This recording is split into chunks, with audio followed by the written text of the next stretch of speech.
Today, this is episode 14, and we're going to talk about the day the music died. This is the Bearded Music Teacher podcast.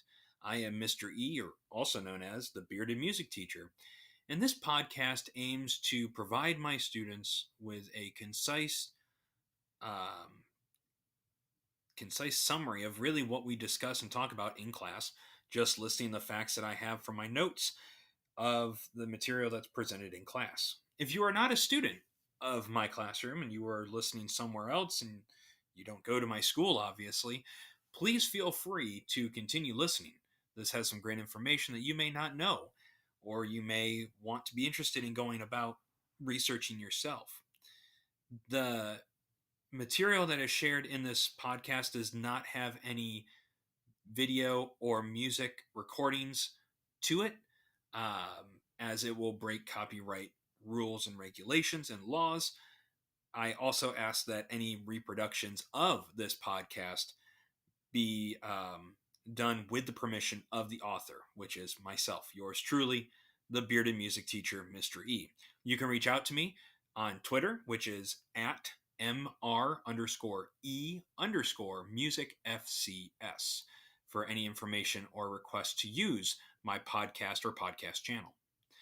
All right, so today we're going to talk about the day the music died. And it's funny that I just said that and I seem very quite cheerful about it, but this isn't. This is a landmark benchmark date in early rock history that I tell my students that we need to be made aware of, because this is the end of the first wave of rock. Now, some music historians and ethnomusicologists will say that, oh, well, it's the 1960s. I would say that the day the music died on February 3rd of 59, you can make the case that it was at least the beginning of the end. By 1960, everything is settled at that point. So the day the music died, let's just go over some of the facts. If you are a video viewer of this, you see a video by Mojo.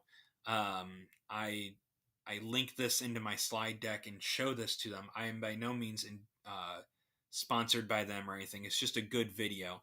So if you do wish to see that video, please go and check it out. It's called The Day the Music Died.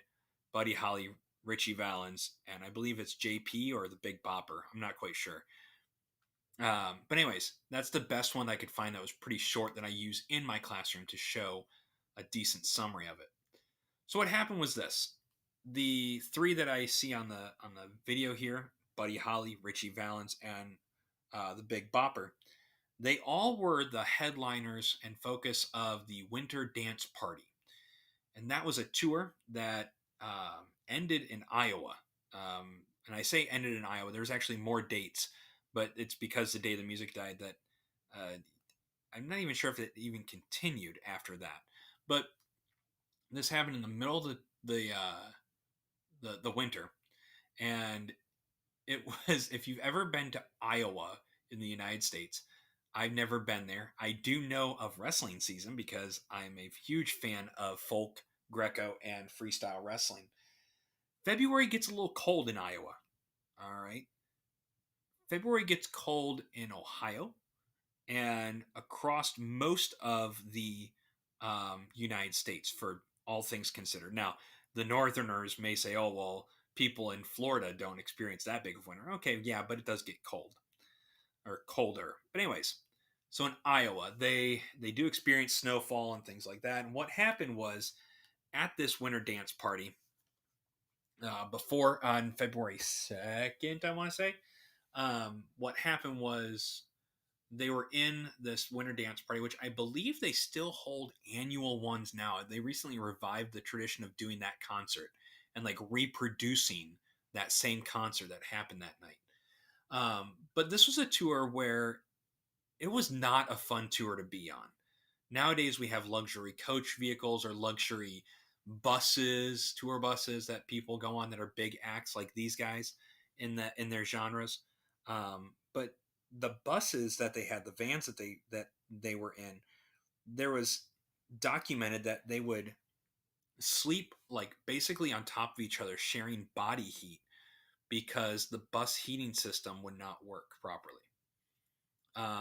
And so in this particular case in early February, they were able to charter a plane for three people. So the pilot plus three people to the next stop. And I believe it was in Minnesota somewhere.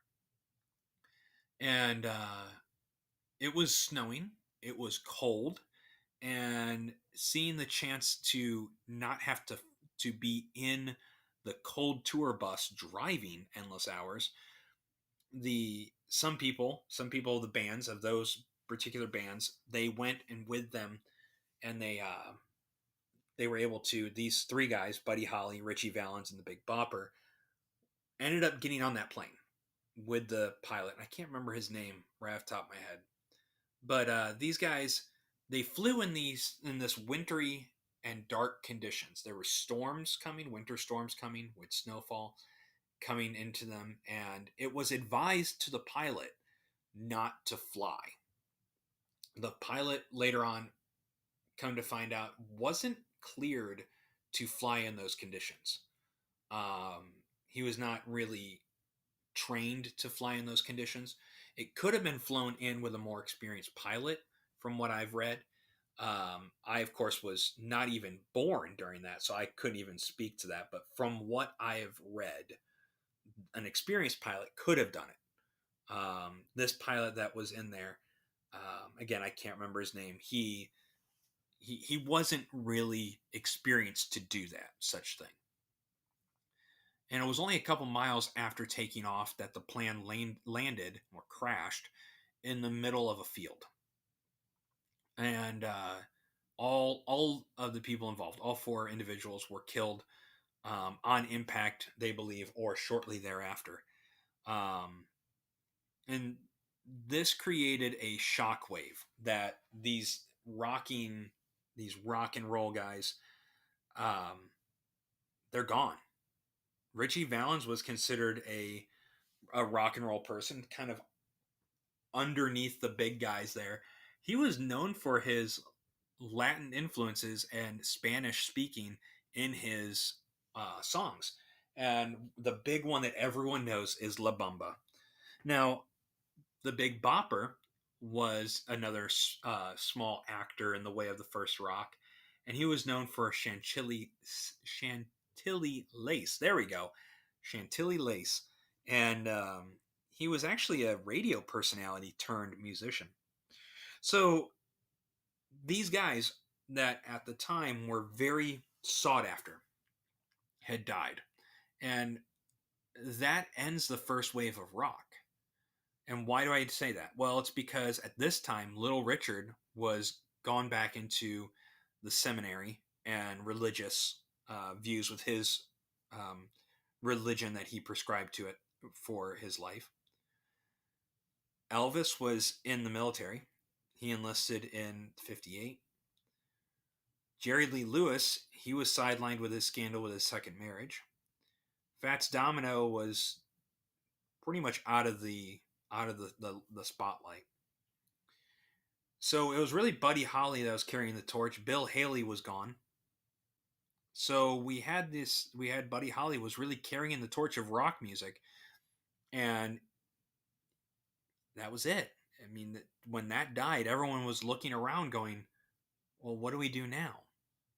And so in the first half between the 60s and the 1960 and when the Beatles come to the Americas in the mid 60s, there is a gap, or I should say early 60s. It wasn't really mid 60s. It was early 60s that the Beatles came.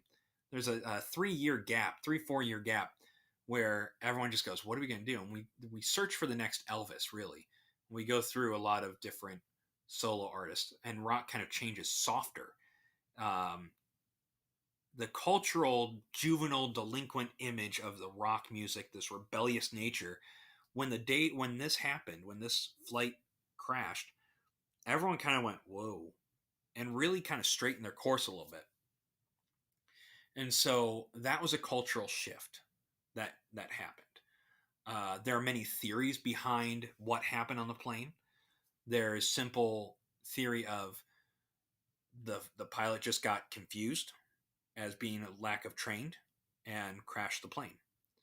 There was one really strange theory that um, that Buddy Holly, who had a handgun, who had a firearm with him, um, they believe that it could have gone off, could have misfired in the cabin of the plane, causing panic, which caused the plane to crash.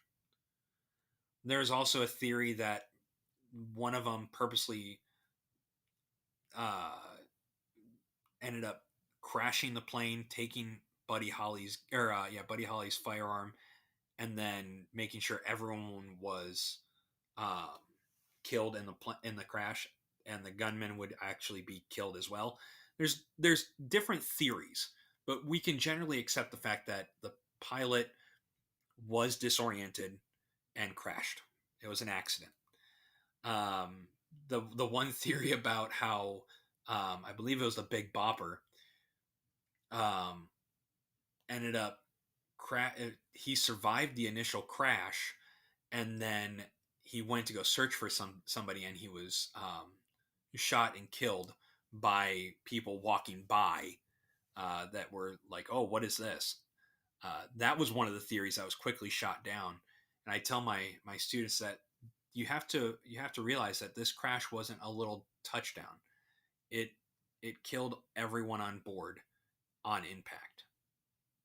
That was jarring to the cultural shift and the cultural image of the rock music, where it was just a sudden boom, done, and you're left with going, "Oh gosh, what do we do now? We don't have Buddy Holly, we don't have Richie Valens, we don't have the Big Bopper, we don't have Little Richard or Elvis or Bill Haley. We have no one." And it was so impactful that Don McLean actually wrote about the day the music died with his song American Pie, and the fact that this wholesome music of rock music, this image of everything, died on that day. So that brings a little sad note to our episode here.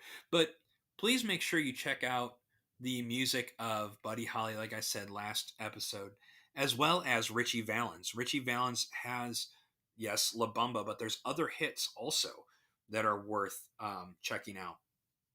And the Big Bopper is a little more interesting, but he does have a couple other hits. There's one that I believe is something with Halloween-esque kind of thing. It's not like a cliche Halloween song, but I think it's used in Halloween stuff. But I can't remember the title of it right now. But those are the three that I would definitely look into. There's some different documentaries and articles based on the day the music died and the different theories. It's interesting traveling down those rabbit holes of theories. But the generally accepted theory is that the pilot just simply got disoriented with the travel conditions and crashed the plane on accident. So that brings us to the end of this episode. Again, if you would like to follow me on Twitter, it's at MR_E_music FCS. Again, this podcast episode is used for educational purposes, and that any reproductions of this podcast, whether it be video or audio, need to be having the consent of the author, yours truly, Mr. E, before reproducing the episode and other episodes on this channel. Thank you, and I appreciate you guys listening as we rock and roll through rock history.